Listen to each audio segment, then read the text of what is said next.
Compound की naming के ऊपर सबसे पहला वीडियो है ऑर्गेनिक केमिस्ट्री का। नेमिंग सिखाएंगे आपको और बहुत ही इलेबोरेट मेथड में, मतलब डिटेल में जाके बताएंगे, ठीक है। पर ऐसा भी नहीं है कि इजी इजी चीज पे टाइम देंगे, उन चीजों पे टाइम देंगे जिसमें आपको कंफ्यूजन होगा, जिसमें आप फंसे होंगे। सबसे पहले स्टार्ट करते हैं कार्बन से। कार्बन की 4 वैलेंसी होती है, ठीक है, 4 वैलेंसी, इसलिए कार्बन को टेट्रा वैलेंट कहते हैं। टेट्रा मतलब 4, वैलेंट मतलब वैलेंसी, तो 4 वैलेंसी वाला। तो कार्बन की हमेशा 1 2 3 4 वैलेंसी होती है। देखो, जिस वैलेंसी पे कुछ लगा हो तो ठीक है।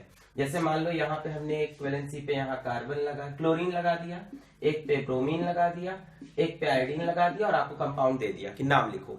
तो तुरंत आप चौथी वैलेंसी बनाना और जहां पे कुछ नहीं लगा हो वहां पे हाइड्रोजन लगा लेना। हाइड्रोजन और कार्बन भाई भाई, ठीक है। जितने भी ऑर्गेनिक कंपाउंड्स मिलेंगे उसमें कार्बन के साथ हमेशा साथ में कौन रहता है? Most of the time hydrogen. तो अगर जितनी भी कार्बन की वैलेंसी बच जाए उस पर क्या लगा लो? हाइड्रोजन। जैसे मैं लिख दूं C डबल बॉन्ड C। अब बोलो क्या ये कंप्लीट है? बिल्कुल कंप्लीट नहीं है। इस कार्बन की 2 वैलेंसी फिल है, कितनी बची? 2 बची, तो 1 2। इसकी भी 2 फिल है, 2 बची, 1 2। तो यहां हाइड्रोजन हाइड्रोजन हाइड्रोजन हाइड्रोजन।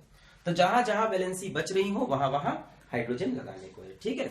अब इसके बाद बात करते हैं कि नेमिंग कैसे करें इनकी, ठीक है। पहले हाइड्रोजन लगाना सीखे, अब नेमिंग कैसे करें।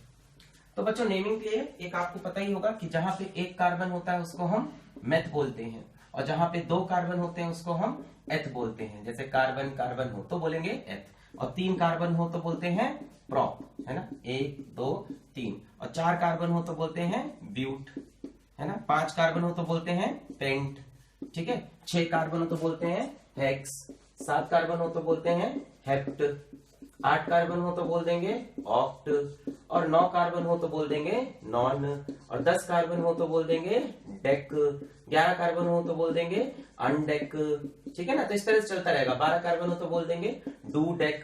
पर इतने की हमको जरूरत नहीं है, अपने को बस यहां तक जरूरत है, नॉन या डेक तक। इसके आगे याद करने की जरूरत नहीं है। तो जल्दी से इसको याद कर ले, पॉज कर ले।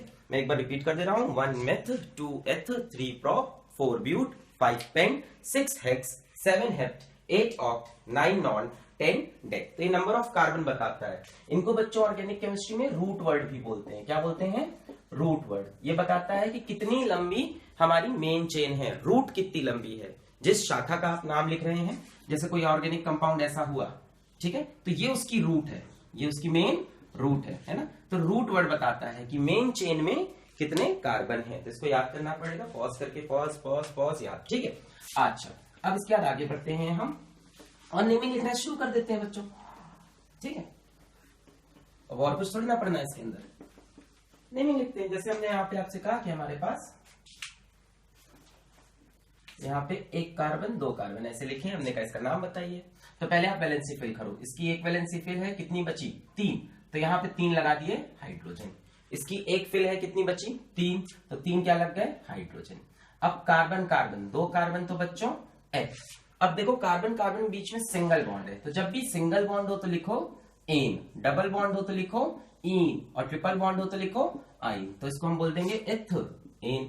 जैसे कार्बन कार्बन कार्बन, हमसे कहा नाम लिखिए। पहले हाइड्रोजन लगाएंगे।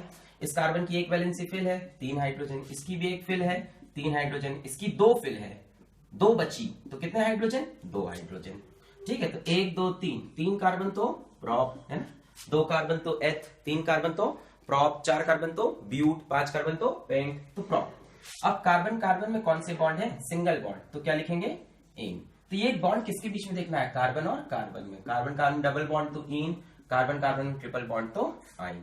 जैसे मान लीजिए एक कंपाउंड दे दिया, 1 2 3 डबल बॉन्ड, या अभी इसको लेते हैं 1 2 डबल बॉन्ड। तो पहले कार्बन की यहाँ 2 वैलेंसी फिल है, तो यहाँ 2 हाइड्रोजन। इसकी भी 2 वैलेंसी फिल है, तो यहाँ 2 हाइड्रोजन, ठीक है। अब 2 कार्बन, तो 2 कार्बन को बोलते हैं एथ, और डबल बॉन्ड को बोलते हैं इन, तो नाम पड़ गया एथीन। मान लीजिए यहाँ कार्बन कार्बन में ट्रिपल बॉन्ड लगा दिया।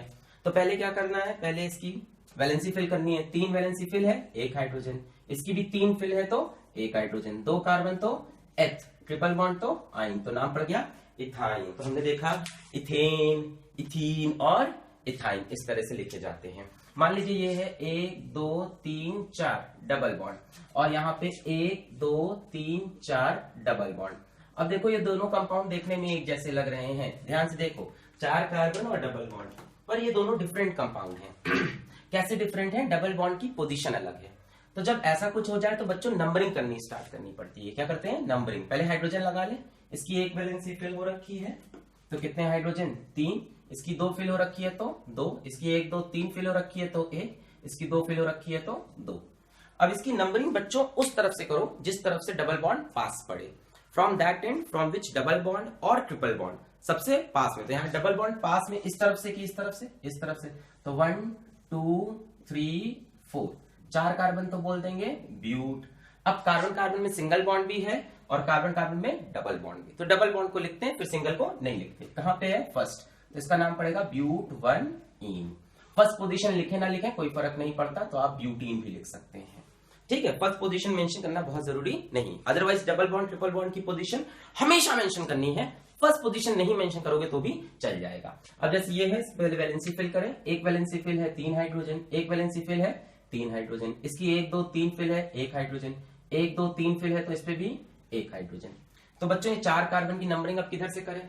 देखो इस तरफ से करेंगे तो डबल बॉन्ड को कौन सा नंबर मिलेगा? 2, और इधर से करेंगे तो भी डबल बॉन्ड कौन सा नंबर मिलेगा? 2। तो जो भी ले ले तो यार ले ली 1 2 3 4, 4 कार्बन तो बच्चों ब्यूट। अच्छा डबल बॉन्ड कहां पे है? 2 पे भी है और 3 पे भी है, तो छोटी वाली पोजीशन लिखते हैं, तो ब्यूट 2 इन। इसको ब्यूट 3 इन नहीं बोल सकते, क्या बोलेंगे? ब्यूट 2 इन। अब सेकंड पोजीशन लिखना जरूरी है, इसको गायब नहीं कर सकते। ठीक है, जैसे ब्यूटीन लिखा है तो मतलब ब्यूट 1 इन, पर ब्यूट 2 इन को ब्यूटीन नहीं लिख सकते। अच्छा बच्चों ध्यान से देखो, ये दोनों कंपाउंड ही 4 कार्बन है और दोनों कंपाउंड में ही डबल बॉन्ड है। कुछ खास बात समझ में आई? दोनों का नाम भी एक जैसा लग रहा है, एक का नाम है ब्यूट 1 इन, एक का नाम है ब्यूट 2 इन, तो इनके बारे में कुछ खास बात है क्या? हाँ बच्चों, इनके बारे में एक स्पेशल बात है जो हम आपको बताएंगे। ध्यान से देख लो कंपाउंड को, ब्यूट 1 इन एंड ब्यूट 2 इन। ठीक है, तो बच्चों इनके बारे में स्पेशल बात ये थी कि इसका फॉर्मूला देखो आएगा C4H8, और इसका फॉर्मूला देखो तो भी आएगा C4H8। गिन के देख लो, 1 2 3 4 कार्बन, हाइड्रोजन 3 2 5 1 6 2 8, 1 2 3 4 कार्बन, 3 1 4 1 5 3 8। इन दोनों का बच्चों मॉलिक्यूलर फॉर्मूला सेम है।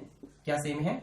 Molecular formula, molecular formula is same, पर बच्चों दोनों का स्ट्रक्चर अलग अलग है, तो हम बोलेंगे स्ट्रक्चरल फॉर्मूला इज डिफरेंट।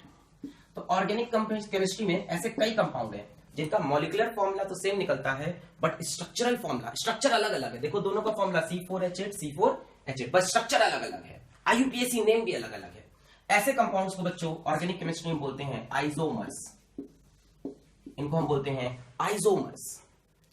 कैसे आइसोमर है? आइसोमर मतलब जो एक जैसे दिखते हो पर कहीं ना कहीं उनके स्ट्रक्चर में डिफरेंस भी हो, जिनका मॉलिक्यूलर फॉर्मूला सेम हो, स्ट्रक्चर फॉर्मूला डिफरेंट हो। तो ये किस तरह के आइसोमर है? क्या डिफरेंस है इनके बीच में? डिफरेंस है डबल बॉन्ड में। डबल बॉन्ड फर्स्ट पोजीशन पे था, अब डबल बॉन्ड सेकंड पोजीशन में है। तो बच्चों इस तरह के आइसोमर को हम बोलते हैं पोजीशन आइसोमर्स, पोजीशन आइसोमर्स। तो ब्यूट 1 इन और ब्यूट 2 इन आपस में क्या बन गए? Position isomer. तो बीच बीच में आपको ऐसी बातें जरूर बताते चलेंगे, ठीक है, बड़ी इंपॉर्टेंट चीजें ये सब, कि आइसोमर क्या होता है, ये क्या होता है, इस टाइप की जो बातें हैं ना, इनको हम लोग करते रहेंगे बीच बीच में। ठीक है, और नेमिंग तो चली गई है। अच्छा आइसोमेरिज्म समझ में आया क्या? चलिए एक एग्जांपल और लेते हैं। ठीक है, आइसोमेरिज्म और डिटेल में जाते हैं, और ये बोर्ड में बहुत आ रहा है वाला एग्जांपल, आप चेक करोगे बहुत आ रहा है। क्या एग्जांपल है? चलो मैं कंपाउंड बना रहा हूँ, 1 2 3 4, 4 कार्बन लगा लिए, और फिर यहाँ पे 1 2 3 4 ऐसे लगा लिए। दोनों 4 कार्बन है, दोनों में सिंगल बॉन्ड है सारे के सारे, है ना। हाँ हाइड्रोजन लगाएंगे, यहाँ एक वैलेंसी फिल है 3 हाइड्रोजन, यहाँ 2 फिल है 2 हाइड्रोजन, यहाँ 2 फिल है 2 हाइड्रोजन, यहाँ 1 फिल है 3 हाइड्रोजन, यहाँ 1 फिल है 3 हाइड्रोजन, यहाँ 2 फिल है 3 फिल है 1 हाइड्रोजन, यहाँ 1 फिल है 3 हाइड्रोजन, यहाँ 1 फिल है तो 3 हाइड्रोजन। अब बच्चों इसकी नेमिंग करते हैं। चलिए इस वाली नेमिंग करते हैं। तो सबसे पहले बच्चों एक रूल होता है लॉन्गेस्ट कार्बन कार्बन चेन, है ना, एक रूल होता है लॉन्गेस्ट कार्बन कार्बन चेन। रटने की जरूरत नहीं, करते करते सब आने लगता है। लॉन्गेस्ट कार्बन कार्बन चेन, आपको एक लॉन्गेस्ट कार्बन कार्बन चेन उठानी है। ठीक है, मैंने उठा ली, ये उठा ली, इसको बोलूंगा 1, इसको बोलूंगा 2, इसको बोलूंगा 3, इसको बोलूंगा 4।